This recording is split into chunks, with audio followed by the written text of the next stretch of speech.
Jai Sanskar. Till the time we have discussed about 20 basic first element. First one is hydrogen, then helium, then lithium, then beryllium, then boron, then carbon, then nitrogen, then oxygen, then fluorine, then neon, then sodium, then magnesium, then aluminium, then silicon, then phosphorus, then sulfur. Okay.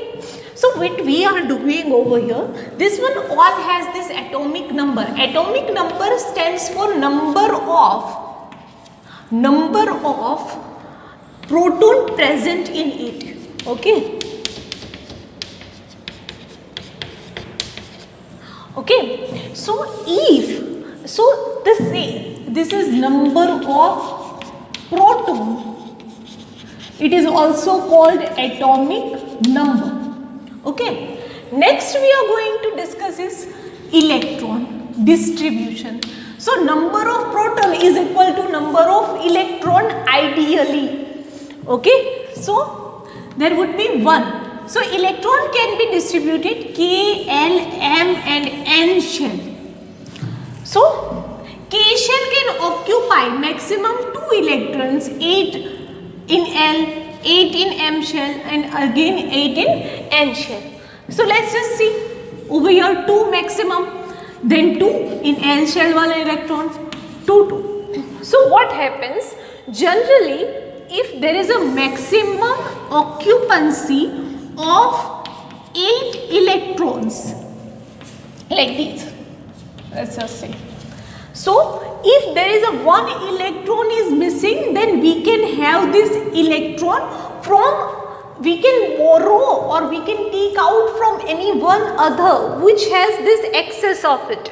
Okay. So if 1, 2 or 3 electrons are missing to completely fill the octet, then we borrow from others this electron and then the element becomes negatively charged, and if we have 1, 2 or 3 electron in outermost spacing 1, 2 or 3, then atom has this tendency to donate this electron and then it becomes positively charged.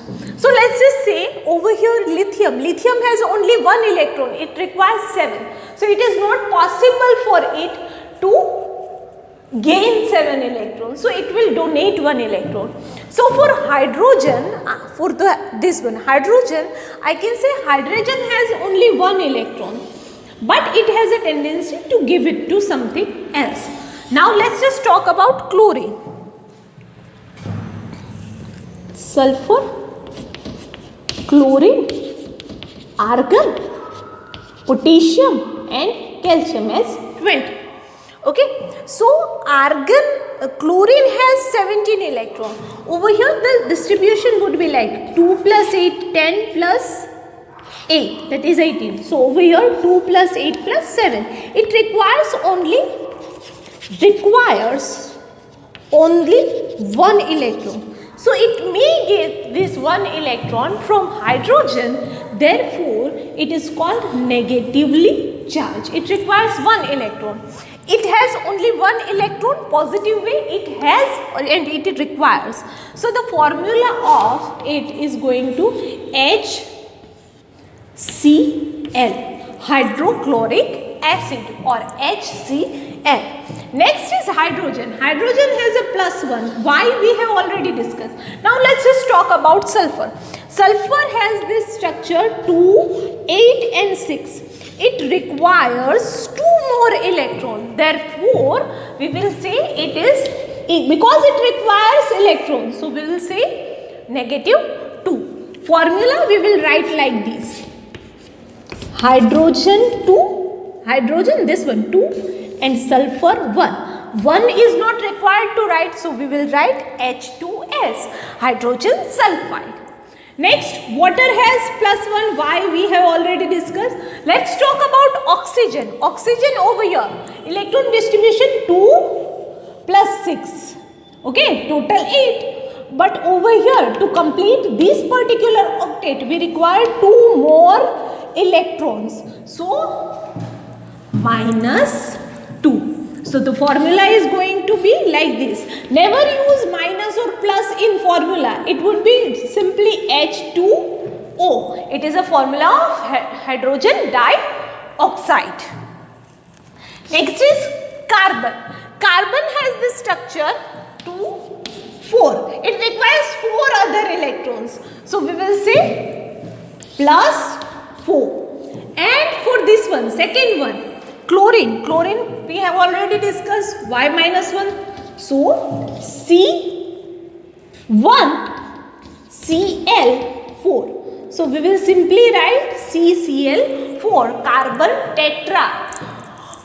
1 that means mono, 2 that means di, 3 that means tri, 4 that means tetra. So carbon tetrachloride. Next is magnesium.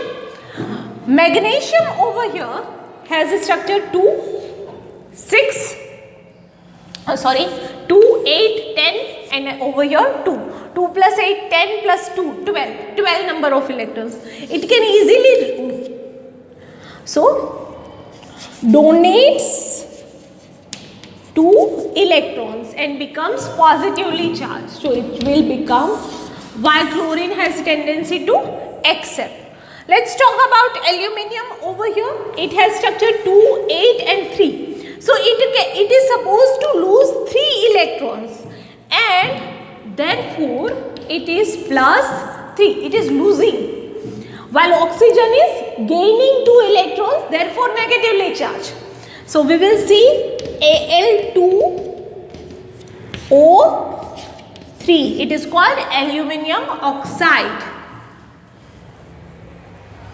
Next is sodium, and with sodium there is this one.